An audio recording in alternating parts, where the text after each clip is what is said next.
മരിച്ചത് ഞാനല്ല, നീയാണ് മുസ്ലിമേ. ഫാസിസ തടവറയിൽ അടിമയായി നിൽപ്പോ നീ. എന്ന് തീരും ഈ കണ്ണുനീരിൻ മോചനം നേടുകില്ലേ?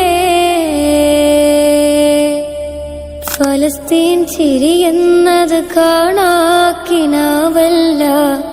അറബിപ്പൻ വിളയുന്ന കാലം വരുന്നുണ്ട്. തഖ്വ കൊണ്ട് നേടിടുവേ ഫാസിസം കരയുമെന്ന്. ഗാസ തെരുവിലെ ചോര കണ്ടേ ഞാനും എഴുതട്ടൊരു കണ്ണീർ കാവ്യം. പിഞ്ചോമന മക്കളെ ചോരക്കായി